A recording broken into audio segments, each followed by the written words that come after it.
सहना भवतु सहनौ भुनक्तु सह वीर्यं करवावहै तेजस्विनावधीतमस्तु मा विद्विषावहै।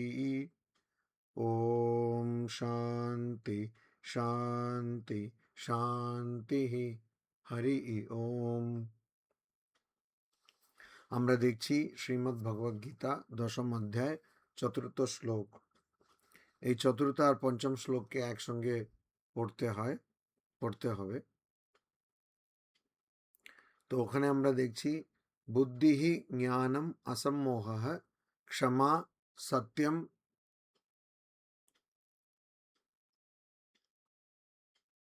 দমা শমঃ, এটা আমরা দেখলাম। সুখম দুঃখম ভব অভাবো ভয়ম চ অভয়ম এব চ। এখানে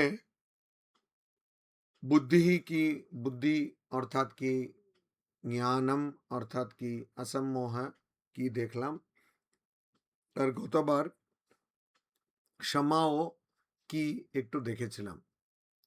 ক্ষমা অর্থাৎ স্থির হয়ে থাকা, ক্ষমা অর্থাৎ স্থির হয়ে থাকা। বাহ্য যতই প্রভাব হোক না কেন, তার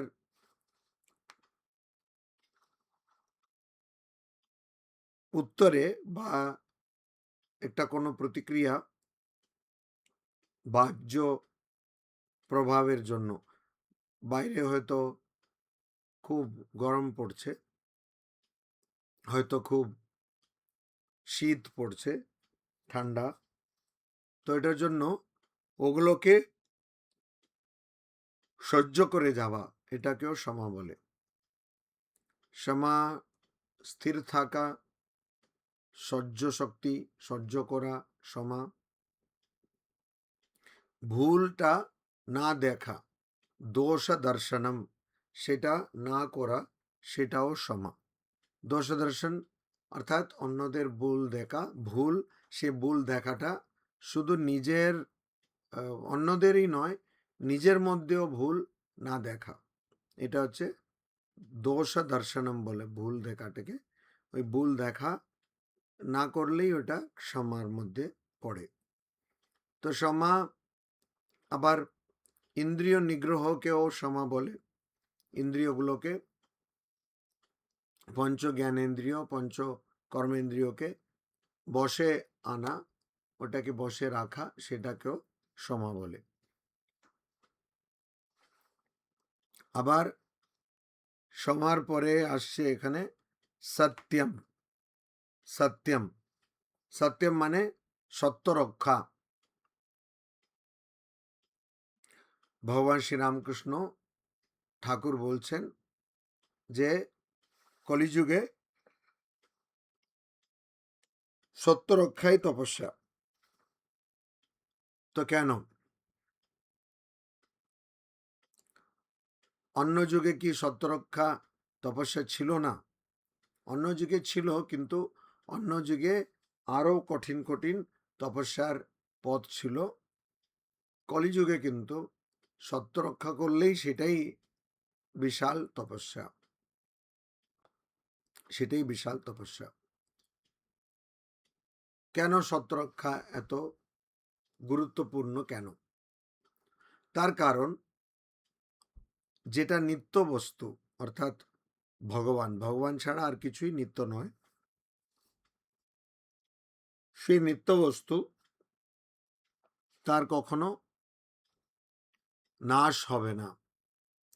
নিত্য বস্তুর কখনো নাশ হবে না।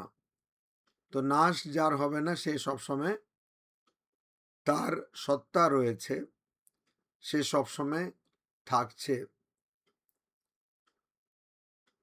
আর এই শাশ্বত তত্ত্বকেই আমরা সৎ বলি, সৎ চিত আনন্দ। তো এই সৎ অর্থাৎ সেটাই সত্য। কিন্তু আবার আমরা অনেক সময় ভুল বুঝি, আবার ভুল ভুল দেখি, ভুল কথা বলি। আমরা হয়তো ভাবছি সেটাই ঠিক, কিন্তু প্রকৃতপক্ষে সেটা ভুল। তখন সত্য রক্ষা কিরকম হবে, কিভাবে হবে?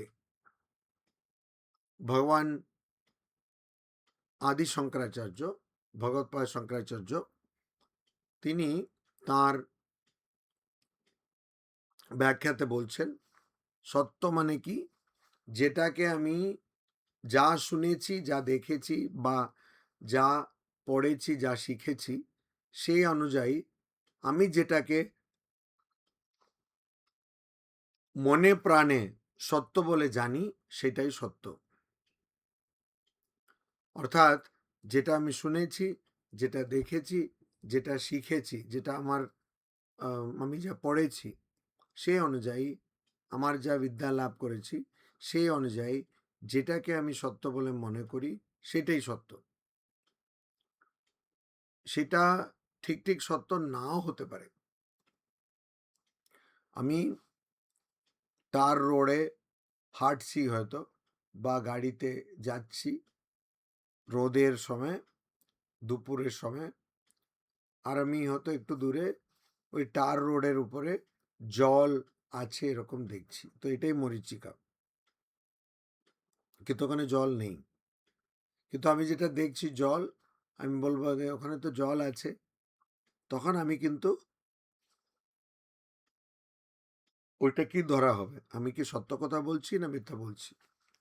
তো ওখানে ধরা হবে সত্য কথাই বলছি, কারণ আমি দেখছি ওখানে জল আছে। তারপরে আমি যখন কাছে গিয়ে দেখলাম যে না, এখানে জল নেই, তখন আমি কি বলবো, না আগে আমি বলেছিলাম, ভেবেছিলাম, দেখছিলাম, আমার মনে হচ্ছিল, কেন আমার চোখে এরকম দৃশ্য আমি দেখছিলাম, ভুল দেখছিলাম যে ওখানে জল আছে। আবার অনেকে বলেন যে যদি সত্য বললে কারো ক্ষতি হয়, তাহলে কি সত্যি কথা বলতে হবে? সত্যি কথা যে কোনো পরিস্থিতিতেই বলতে হবে, বিশেষ করে যখন কারোর ক্ষতি, বিশেষ করে যখন আমার নিজের ক্ষতি হবে, তখন সত্য কথা বলতেই হবে। মানুষ সত্য কথা বলে না নিজের, যাতে কোনো হানি বা কোনো নষ্ট কিছু না হয়, এই জন্য মানুষ মিথ্যা কথা বলে। তো এই সত্যি কথা বলতেই হবে, তার ফলে যাই হোক না কেন, সত্যি কথা বলতে হবে।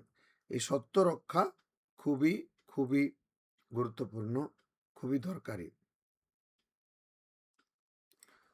আবার আমি যে তত্ত্ব, যেটা সবসময় শাশ্বত, যেটা রয়েছে, সবসময় রয়েছে, যার অস্তিত্ব সবসময় রয়েছে, সে তত্ত্বকে আমি জানব, সেটা জানার চেষ্টা করছি, অর্থাৎ ভগবান লাভ করার চেষ্টা করছি, যে সবসময় সত্য।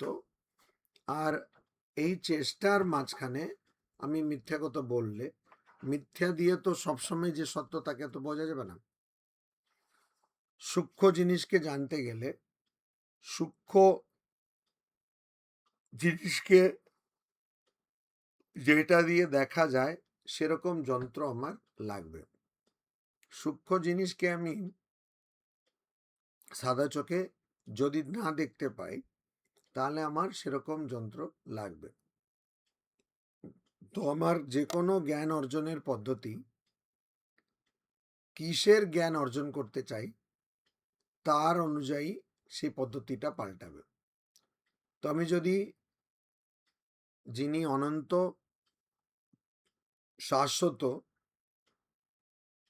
এরকম ভগবানের দর্শন বা ভগবানের উপলব্ধি, ঈশ্বর লাভ করতে চাই, তাহলে নিশ্চয়ই যেটা সত্য নয়, যেটা মিথ্যা, সেটাকে আমাকে ত্যাগ করতে হবে। তো সত্য রক্ষা, সত্য সত্যম, তো এই সত্যটা এখানে এতই খুবই গুরুত্বপূর্ণ। অনেকে বলে যে একান্ত সত্য বলে কিছু হয় না, সবকিছু অপেক্ষাকৃত সত্য, এরকম। মানে অ্যাবসলিউট ট্রুথ বলে কিছু নেই, সব কিছু রিলেটিভ ট্রুথ। তো ওখানে বলতে হবে যে না, একান্ত সত্য বলে আছে। একজন বাড়িতে বসে আছে, বাড়িতে তার একদম খাওয়ার জন্য কিছুই নেই, সে খিদে পাচ্ছে, খিদে পাচ্ছে, খিদে পাচ্ছে, তার জন্য তার প্রচুর কষ্ট হচ্ছে। এই সত্যের মধ্যে কোনো আপেক্ষিক সত্য কিছুই নেই, রিলেটিভ ট্রুথ কিছুই নেই। তো আমি যেমন এখানে বসে আছি ক্যালিকাটে, আপনারা সবাই নিজের নিজের বাড়িতে বসে শুনছেন। তো এর মধ্যে আবার রিলেটিভ ট্রুথ বা আপেক্ষিক ভাবে সত্য, ওইটা কি আছে? ওইটা কিছুই নেই। তো ওইটা আমাদের জানতে হবে। যারা মিথ্যা কথা বলতে চায় বা মিথ্যা আচরণকে প্রশ্রয় দিতে চায়, ওটাকে ঢেকে দিতে চায়, তারা এইসব কথা বলে থাকেন। তারপরে দমাহা, দমাহা অর্থাৎ যত ইন্দ্রিয় রয়েছে তার নিয়ন্ত্রণ। দমাহা, যত ইন্দ্রিয় রয়েছে তার নিয়ন্ত্রণ।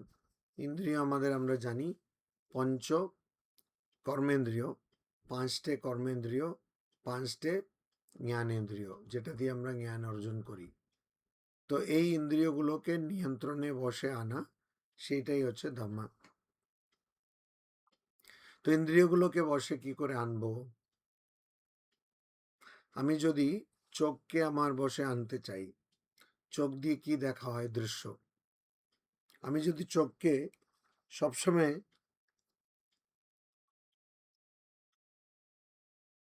চোখটা যেটা দেখতে চাই, অর্থাৎ সবার উপরে রয়েছে মন, তো মন যেটা দেখতে চায় সেটা আমি যদি চোখকে দেখাই, তাহলে চোখকে আমি কোনোদিনই নিয়ন্ত্রিত করতে পারবো না। ওইরকমই কানের ক্ষেত্রে, নাকের ক্ষেত্রে, অর্থাৎ গন্ধ, যে গন্ধটা মন চাইছে পেতে, সেই গন্ধটা আমি যদি সবসময় সেটাই যদি চেষ্টা করি, তাহলে আমি নাককে, যে ঘ্রাণেন্দ্রিয়, সেটাকে আমি নিজের বশে আনতে পারবো না, আনতে পারবো না। তো এখানে দমা যখন আমরা বলি, ইন্দ্রিয় নিগ্রহের কথা যখন আমরা বলি, ইন্দ্রিয়কে নিয়ন্ত্রণে বশে আনার কথা যখন আমরা বলি, তখন বুঝতে হবে যে এই ইন্দ্রিয়গুলোকে আমাদের আরেকটি সাধনা রয়েছে, সেটা নাম হচ্ছে উপারামা, অর্থাৎ ইন্দ্রিয় বিষয় থেকে ইন্দ্রিয়গুলোকে সরিয়ে দেওয়া। নাক, সে গন্ধ পাবে, ঘ্রাণেন্দ্রিয় গন্ধ পাবে, ফলে ওই ইন্দ্রিয় যেগুলো, যে ইন্দ্রিয় বিষয়, অর্থাৎ যেটা দিয়ে গন্ধ আসবে, সেটা হচ্ছে ইন্দ্রিয় বিষয়। কিসের জন্য? নাকের জন্য। নাককে যদি আমাদের বশে আনতে হয়, নিয়ন্ত্রণে আনতে হয়, তাহলে কি করতে হবে? নাক যে গন্ধটা পাবে, সেই গন্ধটা, অর্থাৎ গন্ধকে নাকের কাছ থেকে সরিয়ে রাখতে হবে, গন্ধ যেন নাক না পায়। ঠিক সেরকম জিহ্বা, ভালো স্বাদ পাচ্ছি, তো স্বাদ হচ্ছে জিহ্বার বিষয়, ইন্দ্রিয় বিষয়। তো আমি সেই জিভটাকে নিয়ন্ত্রণ যদি করতে চাই, তাহলে আমাকে জীবের যে বিষয়, অর্থাৎ রুচি বা স্বাদ, সেই স্বাদ যেগুলো আছে সেটাকে আমাকে ওখান থেকে সরিয়ে রাখতে হবে, অর্থাৎ ওই ইন্দ্রিয়র কাছে রাখলে চলবে না। তো এখানে আমাদের একটু আলাদা করে থাকতে হবে, এটা খুবই দরকার। যদি আমি দমা, বাহ্য ইন্দ্রিয়ের নিয়ন্ত্রণ করতে চাই, ওগুলোকে বশে আনতে চাই, তাহলে আমাকে ইন্দ্রিয়কে ইন্দ্রিয় বিষয় থেকে আলাদা রাখতেই হবে। ইন্দ্রিয় বিষয়ের মধ্যে থেকে অর্থাৎ ইন্দ্রিয় বিষয়কে সবসময় উপভোগ করে ইন্দ্রিয়কে আমি বশে আনতে পারবো না, এটা আমাদের বোঝা দরকার। তো এখানে দমা কেন? দমা এই জন্যই যে আমি হয়তো ভগবানের চিন্তায় বসে আছি, কিন্তু আমার যদি ইন্দ্রিয়গুলো প্রশিক্ষিত না থাকে, ট্রেইনড ইন্দ্রিয় যদি না থাকে, তাহলে আমি যখন ভগবানের চিন্তা করছি তখন হয়তো এমন একটা গন্ধ পেলাম যে খুবই ভালো গন্ধ, হয়তো কোনো খাবার গন্ধ, তো আমার এই যে ইন্দ্রিয়, ঘ্রাণেন্দ্রিয় বা নাক, সেই নাক স্বাভাবিকভাবে সেই গন্ধের দিকে চলে যাবে, যদি না সেটা প্রশিক্ষিত যদি না হয়ে থাকে, সেটার যদি ট্রেনিং যেমন দরকার সেটা যদি না থাকে, তাহলে নাক ওই ভালো গন্ধের পিছনে চলে যাবে, আবার খারাপ গন্ধ হলেও সে দুর্গন্ধের পিছনেও সেরকম যাবে। ওই জন্য আমাদের ইন্দ্রিয়গুলোকে বশে রাখা খুবই প্রয়োজন, কারণ যখন আমি কোনো বিষয়ের সম্বন্ধে একাগ্রতা সঙ্গে, মনোযোগের সঙ্গে চিন্তা করছি, তখন আমার দরকার সেই বিষয়ের থেকে যেন আমার মনকে কোনো ইন্দ্রিয় যেন ওখান থেকে সরিয়ে না নিয়ে যেতে পারে, ওর জন্যই দমা। আবার ইন্দ্রিয়গুলোকে যেমন আমরা কিছুক্ষণ আগে দেখলাম, ইন্দ্রিয়গুলোকে শাসিত করছে বা চালাচ্ছে মন। মন তো সমাহ অর্থাৎ মনের নিয়ন্ত্রণ। আর উপনিষদ বলছে মানা এব মনুষ্যানাম কারণম বন্ধ মোক্ষয়োঃ, যে মানুষের বন্ধন এবং মোক্ষ, অর্থাৎ বারবার জন্মগ্রহণ করছি, বারবার মরে যাচ্ছি, এই চক্র থেকে মুক্তি, যে আমি বারবার আর জন্মগ্রহণ করব না, এরপরে আমার জন্মই হবে না, ওই অবস্থাকে বলে মোক্ষ। তো আমাকে সেই অবস্থা, অর্থাৎ ওই মোক্ষতে আমাকে যদি পৌঁছতে হয়, তাহলে এই যে উপনিষদের কথা বললাম, মানে এবং মনুষ্যানাম কারণম বন্ধ মোক্ষেহ, মানুষের বন্ধনের এবং মোক্ষের কারণ মন। তো আমাকে যদি মনের ওই মানে মোক্ষতে পৌঁছতে হয়, তাহলে মনকে আমাকে জয় করতে হবে, মনকে অতিক্রম করতে হবে, মনের ঊর্ধ্বে যেতে হবে, মনের ঊর্ধ্বে যেতে হবে। সেটা আমি মনকে যদি না জয় যদি না করি, তাহলে কি করে সম্ভব? অসম্ভব। মনকে জয় করলেও হবে না, মনকে জয় করে সেখানে স্থির থাকতে হবে। তো ওইটা যদি আমি মনের মতন করে চলি, তাহলে ওইটা আমার কোনো দিনই হবে না। ওই জন্য সমা অর্থাৎ মনের নিগ্রহ, মন যেটাকে ষষ্ঠ ইন্দ্রিয় বলে, অর্থাৎ 6 নম্বর ইন্দ্রিয় বলে, 5টি জ্ঞানেন্দ্রিয় আর একটা মন। তো এই মনই আমাদের চালাচ্ছে, তো মনকে আমাদের খুবই নিয়ন্ত্রিত রাখতে হবে। আর তারপরে তো আছে সুখম দুঃখম। এবারে সুখ মানেটা কি? সুখ মানে আমরা সবাই জানি খুব আনন্দ, আর দুঃখ মানে নিরানন্দ। আসলে সুখ মানে হচ্ছে দুঃখের অজ্ঞান। যখন আমি বুঝতে পারছি না যে আমি দুঃখে আছি, সেটা আমার মনে হয় সুখ। দুঃখের অজ্ঞানকে আমি সুখ বলি। কেন এরকম বলা হচ্ছে? দুঃখ কেন? কেন আমি আমার প্রকৃত স্বরূপ বা ভগবানকে বুঝতে পারছি না। কেন বুঝতে পারছি না? অজ্ঞানের জন্য, অজ্ঞানের কারণের জন্য।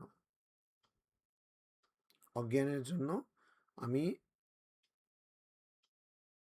ভগবানকে বা আমার প্রকৃত স্বরূপকে বুঝতে পারছি না। আর ওই অজ্ঞানটাই হচ্ছে আমার দুঃখ, ওই অজ্ঞানই হচ্ছে দুঃখের কারণ। যার জন্য ভগবান শ্রীকৃষ্ণ ভগবদ্গীতাতে বলছেন, অনিত্যম অসুখম লোকম ইমম প্রাপ্য ভজস্ব মাম, যে এই সংসার এটা অনিত্য, শাশ্বত নয়, অনিত্য। তারপরে এই সংসারে সবাই কেবলই দুঃখ পায়।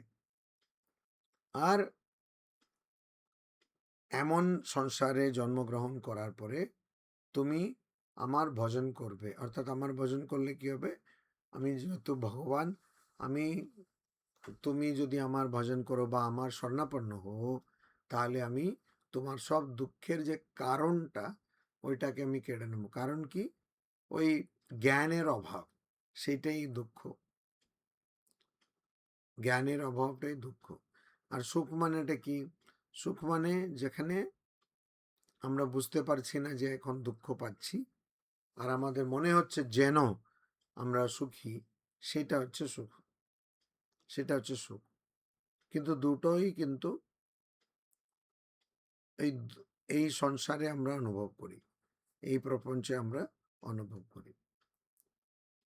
সুখম দুঃখম। তারপরে ভাবা অভাবা। আবার দুঃখ আমরা জানি 3 প্রকারের হয়। একটি দুঃখ যেটা দৈবী শক্তির জন্য হচ্ছে বা প্রকৃতির জন্য হচ্ছে, যেমন ঝড়, বৃষ্টি, বন্যা ইত্যাদি। সেটাকে বলে আধি। আধি, অধি কথা থেকে আসছে।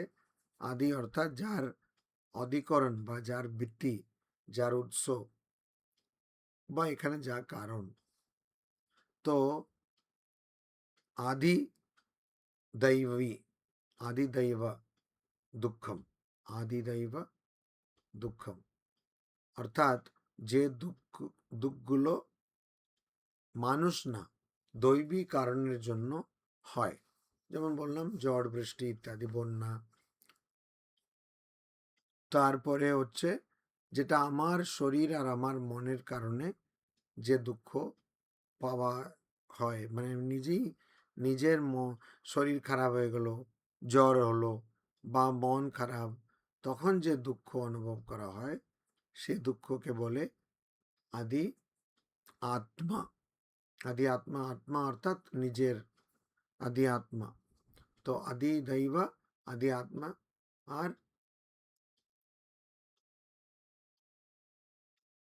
আদি ভৌতিকা। আদি আত্মিকা নিজের ইয়েটা, আদি দৈবিকা যেটা প্রকৃতির শক্তির জন্য হচ্ছে, আর আদি ভৌতিকা অর্থাৎ অন্য জীব থেকে যে দুঃখ আমরা পাই। তো বলবে মহারাজ আমরা সবসময় কেবল অন্য জীব থেকেই তো দুঃখ পাচ্ছি। হ্যাঁ, একটা পাচ্ছি অন্য জীব থেকে, আর অন্যদের জীব থেকে, দুটোই আছে।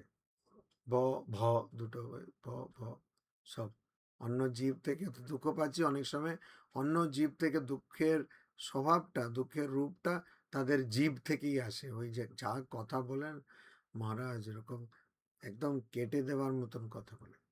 তো এইটা এইটা হচ্ছে দুঃখ 3 প্রকারের বললাম, আদি দৈবিকা, আদি আত্মিকা, আদি ভৌতিকা। তো তারপরে কি ভাবা, দুঃখ আবার কি হচ্ছে ভাবা। ভাবা অর্থাৎ হওয়া, হওয়া। এখানে কি মানে? জন্ম। জন্মটাও দুঃখ, জন্মটাও দুঃখ। কিন্তু ভাবা, এখানে ভগবান শ্রীকৃষ্ণ কি বলছেন? পঞ্চম শ্লোকের মানে 5 নম্বর শ্লোকের শেষের দিকে বলছেন, মত্তা এবা পৃথক বিদাহা। এই সব যে ভাবগুলো, এই যে আলাদা আলাদা যে ভাব, ভূতানাম ভাবা, যে ভাবাহা, যে আলাদা আলাদা যে গুণ, যেগুলো ভূতানাম অর্থাৎ জীবের মধ্যে রয়েছে, সেগুলো মাত্তা এব পৃথক বিদাহা, সেগুলো আমার থেকেই জন্মায়, আমার থেকেই জন্মায়। তো এখানে ভগবান শ্রীকৃষ্ণ ওই ভগবত ঐশ্বর্য বা ভগবত গুণগুলো প্রপঞ্চে কিরকম ছড়িয়ে রয়েছে, আর তার মধ্যে উনি সেরা কোনটা, যেটা সেরা সেটা ভগবান বলবেন যে এটা আমি। তো সেইটা এখানে বলতে গিয়ে ভগবান বলছেন যে এই সব গুণ যার কথা আমি বলছি, সেই গুণগুলো কিন্তু ওইটা আমার মধ্যে থেকেই আসে, মানে আমার থেকেই জন্ম, আমি এটার জন্ম বা সৃষ্টি করি এই গুণগুলো। আর তার মধ্যে আসছে ভাবা, অর্থাৎ জন্মগ্রহণ করা, আর অভাবা অর্থাৎ জন্মের বিপরীত।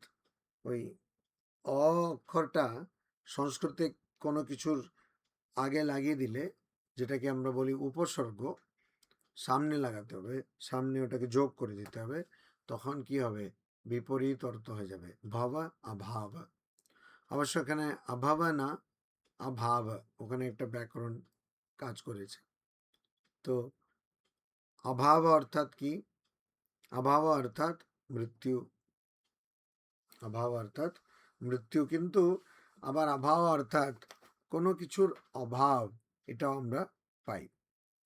তো যখন আমরা মরে যাচ্ছি, আমাদের দেহের অন্ত হয়ে যাচ্ছে, তখন কি আমাদের, এটা একটা দার্শনিক প্রশ্নও বটে, আবার খুবই ব্যবহারিক প্রশ্নও বটে। আমার যখন এই শরীরের মৃত্যু হবে, তখন কি আমার অভাব হয়ে যাচ্ছে? এটা একটা প্রশ্ন। আমার টেবিলের সামনে ধরুন একটা গ্লাস রাখা আছে, কাচের গ্লাস। এই সঙ্গে সঙ্গে ওখানে ছুটে এলেন সঙ্গমিত্রাদি, তো আমি ওনার সঙ্গে কিছু একটা কথা বলতে গিয়ে আমার হাতটা লেগে সেই গ্লাসটা পড়ে গেল, ভেঙে গেল। তো এই গ্লাস ভেঙে যাবার আগে তার ভাব ছিল, অর্থাৎ তার অস্তিত্ব ছিল। ভেঙে যাওয়ার পর তার অভাব হয়ে গেছে। ঠিক, ঠিক তো, এটা ঠিক। কিন্তু আমার জন্ম হয়ে গেছে, তো এখন কত চলছে মিটারে, যে এত বছর, এত মাস, এত দিন, ইত্যাদি ইত্যাদি চলছে। তো যেমন এই গাড়িতে থাকে না, এত কিলোমিটার গেছে গাড়ি, তো সেরকম চলছে। তো কিন্তু এককালে, মানে একটা কোনো সময়ে এই শরীরটা চলে যাবে। তখন যখন শরীর চলে যাচ্ছে, যেমন ওই কাচের গ্লাসের অভাব হলো, ঠিক সেরকম আমার কি অভাব হয়ে যাচ্ছে? এটা একটা প্রশ্ন। তো এখানে ভাবা বলতে আমাদের ধরতে হবে জন্ম, অভাবা বলতে মৃত্যু। আর এই দুটো গুণ সব জীবের মধ্যে, যত জীব রয়েছে সবার মধ্যে এই দুটো গুণ ভগবানের কাছ থেকেই আসছে। মাত্তা এবা, ভগবানের কাছ থেকে আসছে মানেটা কি, এটা কি করে বুঝবো? আরে মানুষ মরছে, আবার জন্মাচ্ছে, আবার মরছে। তো ভগবান শ্রীকৃষ্ণই গীতাতে বলছেন, জাতস্য হি ধ্রুবম মৃত্যু, যে জাতস্য অর্থাৎ যার জন্ম হয়েছে, যে সৃষ্ট হয়েছে, তার ধ্রুবম, তার নিশ্চিত মৃত্যু আছে। জন্মগ্রহণ করলেই পরে মৃত্যুও অনিবার্য, হবেই, হবেই। জন্মগ্রহণ করলে তাকে মরতে হবে। কোনো জিনিসের সৃষ্টি হলে, কোনো জিনিসকে আমরা যদি তৈরি করি, তাহলে তার নাশ হতেই হবে, এটা এখানে বলা আছে। ঠিক আছে, তো আমরা তো এখন দেখছি যে ভাবা, জন্ম, অভাব, মৃত্যু, অর্থ মৃত্যু ধরতে হবে এখানে অভাবের। তো অভাব, মৃত্যু, এগুলো সব ভগবানের কাছ থেকে এসছে।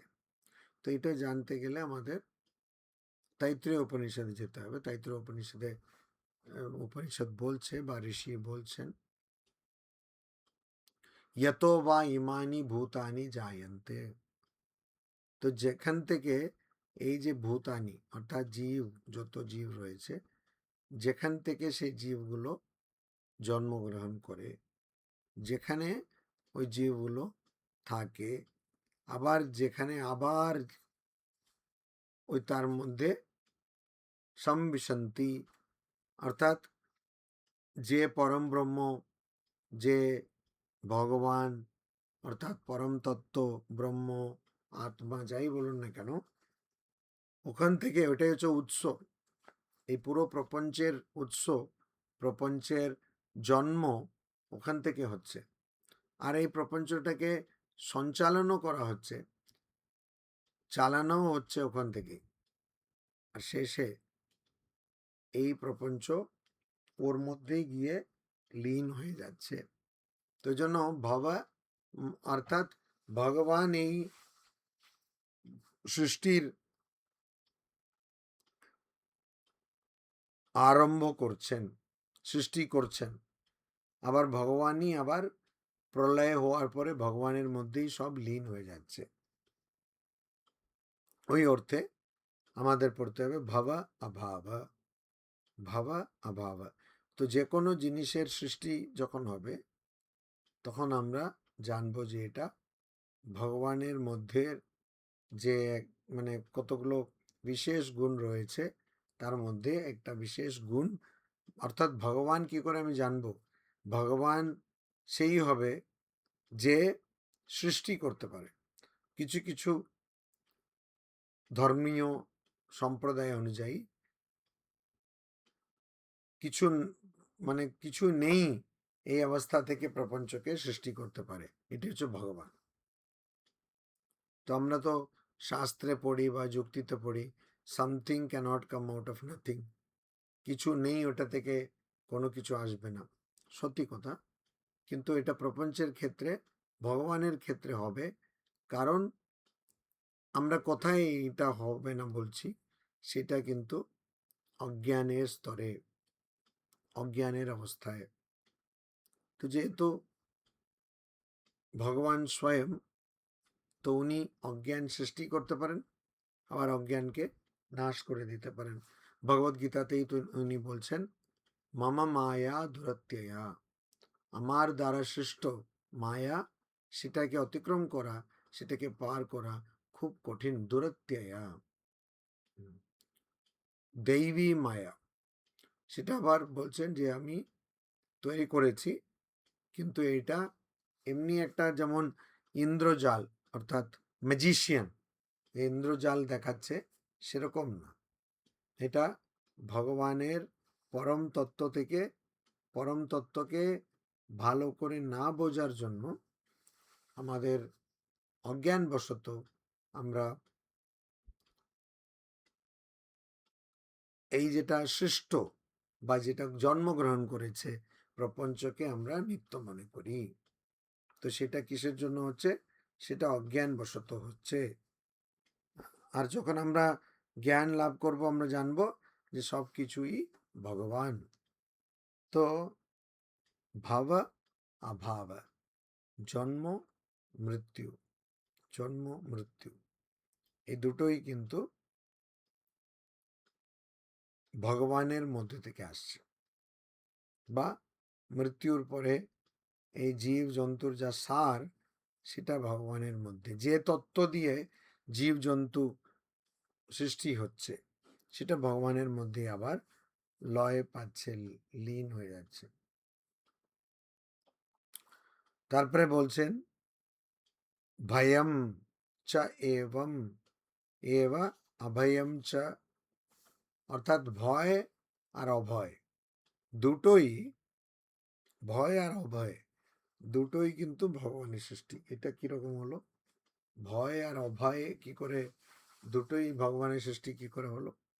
তো এখানেই কিছুক্ষণ পরে আমরা দেখব ভগবদ্গীতাতেই একাদশ অধ্যায়ে অর্জুন, খুব মজার ব্যাপার, অর্জুন বলছে না না না না, আর নিতে পারছি না, এই যে তোমার বিশ্বরূপ দর্শন, এই যে এত তোমার হাত, এত তোমার মুখ, এত তোমার দাঁত, দংষ্ট্রা কারালানি, হ্যাঁ, তোমার দাঁতগুলো এত মানে খুবই ভীষণ বড় এবং ভয়াবহ, সে দাঁতটা আমি দেখতে পারছি না, মুখটা দেখতে পারছি না। তুমি আগে যেমন ছিলে সেই অবস্থাতেই চলে এসো। আর হে শ্রীকৃষ্ণ, আমি এটা জানতাম না যে তুমি এত বড় একজন, তো আমি অনেক কিছু ভুলবশত তোমাকে আমার বন্ধু ভেবে আমি অনেক কিছু বলে ফেলেছি, সেগুলো আমাকে ক্ষমা করিও। আর হে সখা হে यादव ইতি, আমি অনেক কিছু বলেছি, যেমন হে সখা মানে হে বন্ধু, আর প্রসভম মায়া উক্তম, মানে প্রসভম অর্থাৎ খারাপ কথা, কিস্তি যাকে আমরা বলি, খারাপ কথা আমি অনেক বলেছি। তো এরকম করে ভয়ে অর্জুন সেই রূপটাকে আর নিতে পারছেন না। তো ওই রকম ভয় সৃষ্টি হয়। উপনিষদ বলছে ভয়াত তপতি সূর্য হ্যাঁ, অগ্নিশ্চ ইন্দ্রশ্চ অগ্নিশ্চ মৃত্যুর ধাবতি পঞ্চমা। তো ভয়ে অর্থাৎ এই পুরো প্রপঞ্চের তালটা যেন ঠিক মতন থাকে, এই ভয়ে ভয়াত তপতি সূর্য, সূর্য তাপ দিচ্ছে, আর সেরকম অগ্নিও তাপ দিচ্ছে ভয়ে, অর্থাৎ পুরো প্রপঞ্চের ক্রম যেন ঠিক থাকে। তো ওই রকম ভয় এলো। আবার অভয় কিরকম আসবে? ভগবানেরই, যখন আমরা দেখব সর্বভূতে হৃদয়েশে অর্জুন তিষ্ঠতি, এরকম ভগবান শ্রীকৃষ্ণ বলছেন অর্জুনকে যে হে অর্জুন, সব জীবের হৃদয়ে আমি বাস করি। যখন আমি সেটা উপলব্ধি করতে পারবো, যখন আমি দেখব যে আমার সামনে একটা মাইক আছে, সে মাইকও ভগবান, আমি যে বলছি কম্পিউটার ল্যাপটপ সেটাও ভগবান, একটা ক্যামেরা রয়েছে সেটাও ভগবান, একটা আলো তো দিতে হবে, নাহলে কি দেখবেন, তো ওইটার জন্য আলো ভগবান। এবার এরকম করে একজন গালে হাত দিল, তো তিনিও ভগবান। হ্যাঁ, এটা শুনে উনি আবার মুচকি মুচকি হাসতে শুরু করেছিলেন, তাও ভগবান। অনিল দা ওখানে বসে আছেন, হয়তো ঘুম টুম পাবেন, এরকম অবস্থায় উনিও ভগবান। এরকম সব কিছু ভগবান যখন আমি জানবো, তখন কি হবে? তখন আমার ভয় কেন থাকবে? বৃহদারণ্যক উপনিষদে বলছে দ্বিতীয়াৎ বাই ভয়ম ভবতি, এই যে দ্বিতীয় একজন, দ্বিতীয় কোনো বস্তু থাকলেই ভয় আর মোহ আসক্তি ইত্যাদি থাকবে। কিন্তু আমি যখন নিজেকে অন্যদের থেকে অভিন্ন মনে করছি, এক মনে করছি, যেটা কারণ কি? কেন ভগবান সব জায়গায় ছড়িয়ে রয়েছেন, সর্বব্যাপী, ওই জন্য আমি সেরকম মনে করছি। তো ওই ভাবে, ওটা তো ভগবানের, সেই ভাবে কিন্তু ভয় থাকবে না। অভয়ম, অভয়ম।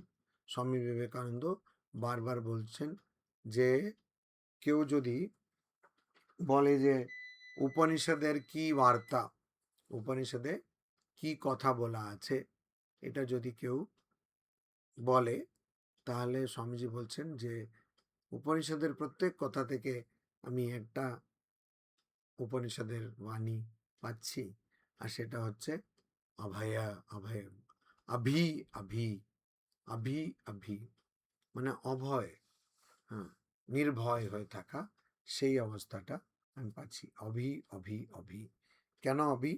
যখন ভগবানকে জানবো, বা জানবো যে আমি ভগবানের থেকে আলাদা নই, আমি ভগবানের সন্তান, এই কথাটা যখন জানবো, তখন ভয় থাকবে না। ভয় কখন থাকবে? অজ্ঞান থাকলে থাকবে। অজ্ঞান কিসের অজ্ঞান? আমি শরীর, এরকম অজ্ঞান। আমি যেই এক রূপের মধ্যে নিজেকে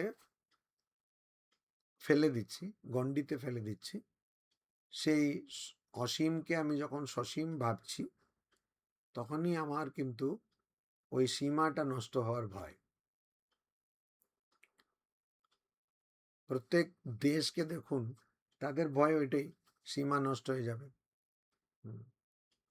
কবে আমেরিকা বোমা ফেলে দেবে, এই নষ্ট হয়ে গেল, সীমা চলে গেল।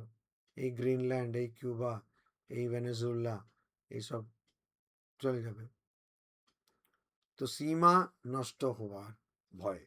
স্বামীজি জ্ঞান যোগ বক্তৃতাতে বলছেন যে লোকেদের কি ভয়, যে ইন্ডিভিজুয়ালিটি, এরকম কথাতে বলছে, ওরকম জোর করে কথা বলছেন, সেই একটা কথা ইন্ডিভিজুয়ালিটি, ওইটা নষ্ট হওয়ার ভয় থাকে। আমার যে ব্যক্তিত্ব, সেটা নষ্ট হওয়ার ভয় থাকে। ব্যক্তিত্ব মানে সেরকম আহামরি কিছু হয়তো থাকবে না, কিন্তু আমি যে একজন,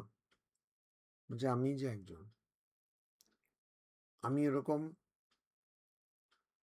ওই আলাদা যে আমার একটা সত্তা, হতে পারে সেটা ভ্রান্ত ধারণা, কিন্তু এটাকে আমি হারাতে চাইছি না। তো ওইটাই হচ্ছে ভয়ের কারণ। আর ওই ভয়ে ভগবানও সংসার চালানোর জন্য, ভগবানই সংসার চালান। যদিও সবাই বলে মহারাজ আমার সংসার তো আমাকে দেখতে হবে, কিন্তু শুধু ভগবানই একমাত্র সংসার চালাচ্ছেন, সেটাতে কোনো সংশয় যেন না থাকে। ওই সংসার চালানোর জন্য যেমন উপনিষদে আমরা পাচ্ছি, ভয়াত তপতি সূর্য, সূর্য তাপ দিচ্ছে, রোদ দিচ্ছে ভয়ের কারণে। অর্থাৎ ওই যে সংসারের তাল, সেই সংসারের ক্রমের মধ্যে চলবে, তার জন্য তো ওইটা, ওই ভয় আর অভয়ে দুটোই আমি, এটা বলছেন। তারপরে বলছেন অহিংসা, এটা একটা বড় কথা। অহিংসা নিয়ে যা আমার মনে হয় আমাদের দেশে বিদেশে সব যত কথা বলা হয়েছে না, অহিংসাটাকে অনেক রকম দেখা যেতে পারে। বলছে ভগবান বুদ্ধের যে নামে যে পরম্পরাগুলো এসেছে, এখন ভগবান বুদ্ধ কি করতেন, উনি যা বলেছেন সেটার সংকলন আমরা যা পাচ্ছি, তার থেকে আমরা বুঝতে পারি মানে একটু আন্দাজ করতে পারি, বুঝতে তো পুরো পারবো না। তো উনি অহিংসা বলেছেন, কিন্তু ব্যবহারিক স্তরে ভগবান বুদ্ধকে যারা মানেন বা তার যারা অনুযায়ী, ব্যবহারিক স্তরে ওই অহিংসা তারা, আমরা সবসময় না অহিংসাকে বড় উপরে দেখি, আমরা একটু গভীরভাবে দেখার চেষ্টা সাধারণত করি না, এটা একটা আমাদের অসুবিধা। তো এই যে উপরি ভাবে যখন আমরা দেখি, তখন অহিংসা কিন্তু স্বাভাবিকভাবে, স্বামীজি বলছেন না, we have ব্রট religion to our kitchen, আমরা রান্নাঘরে আমাদের ধর্মকে এনেছি। তো স্বাভাবিকভাবে অহিংসাও আমরা ওই রান্নাঘরেই এনেছি। তো অহিংসা মানেটা কি না, মুরগিটা খাবে না, যদিও মাঝে মধ্যে মুরগি হয়ে যেতে পারো, করতেও পারো, কিন্তু খাবে না। হ্যাঁ, মুরগিটা খাবে না। ছাগলটা তো অনেকে ওই রকমই ছাগল, কিন্তু ছাগল খাবে না, ডিম খাবে না, এরকম বলে দেওয়া, এটাই হচ্ছে অহিংসা। অহিংসা পরমো ধর্ম, অহিংসা, এটা কি অহিংসা হলো না, আমি এগুলো খাবো না, আচ্ছা আচ্ছা আচ্ছা আচ্ছা, তো একটু খাবে না, ঠিক আছে। তো ওই রকম রান্নাঘরে যে অহিংসা, সেই অনুযায়ী ভগবান বুদ্ধের যারা অনুযায়ী এখন যারা রয়েছেন, ভগবান বুদ্ধের সময় কে ছিলেন আমরা তো জানি, যা যা আমরা গ্রন্থে পাই, কিন্তু তখন কি অবস্থা ছিল আমরা তো জানি না। এখন যারা নিজেকে বৌদ্ধ বলেন, তারা কিন্তু নিজে মুরগি মারবে না, কিন্তু কেউ রান্না করে দিলে খেতে পারে, এটা হচ্ছে অহিংসা। বলে কেন নিজে মারবে না, অহিংসা, কিন্তু কেউ যদি রান্না করে দেয় খেতে পারবে। এরকম একটা খুবই একটা উপরি ভাবে একটা অহিংসার ধারণা, খুবই দুঃখের বিষয়, কিন্তু এরকম আছে। আবার অহিংসা মানেই আমি যে কোনো প্রাণীকে মারবো না নিজের খাওয়ার জন্য, বা আমি শুধু আমি নিরামিষ খাবো, ওইটাই অহিংসা, এটাও খুবই উপরি স্তরে অহিংসার কথা। তো অহিংসা মানে কি, ওটা জানতে গেলে আগে জানতে হবে হিংসা মানেটা কি, তাই তো? অহিংসা কি জানতে গেলে হিংসা জানতে হবে। তো আমি যদি কেউ আমার চোখের সামনে একটা বাচ্চাকে কষ্ট দিচ্ছে। কষ্ট দিচ্ছে মানে যেভাবে একজন মা বাবাও দেবে না ওরকম, মানে কষ্ট মানে সেরকম ও পড়াশোনা করছে না, একটু ফট করে একটা চড় মেরে দিল, সেটা না। সে সত্যি কষ্ট দিচ্ছে। ওর ও বাচ্চা হয়তো কাঁদছে, আমাকে বাঁচাও এরকম বলছে। তখন আমার চোখের সামনে এটা ঘটছে, তো আমি কি কিছুই করব না?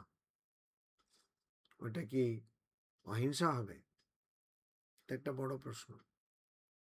হিংসাটা কি আমি ও এরকম যে বাচ্চাকে কষ্ট দিচ্ছে ওকে গিয়ে আমি যদি আটকানোর জন্য মারি, তাহলে কি ওটা হিংসা হবে? এইটা বড় প্রশ্ন।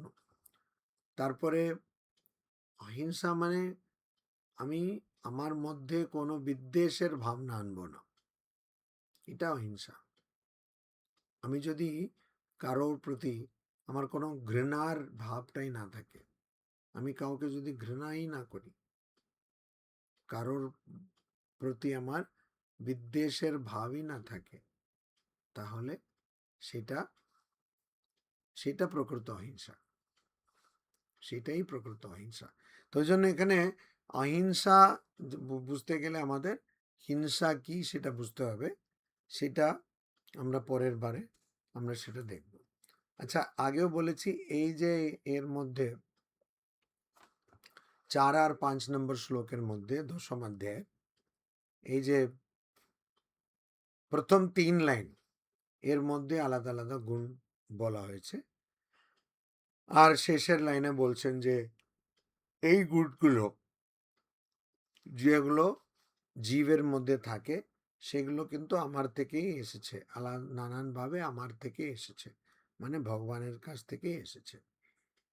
তো সেইটার মধ্যে যে 3টে প্রথম লাইন, চতুর্থ শ্লোকের 2টো লাইন আর পঞ্চম বা 5 নম্বর শ্লোকের প্রথম লাইন, এর মধ্যে যত গুণ রয়েছে এই গুণগুলো আমরা বারবার করে শুধু ভগবদ্গীতা যখন পড়তে চেষ্টা করি তখনই না, কেবল অন্য ধর্মীয় গ্রন্থ যখন পড়ব, উপনিষদ ইত্যাদি বা পুরাণ পড়লেও তার মধ্যে এই সব কথাগুলো বারবার আসে।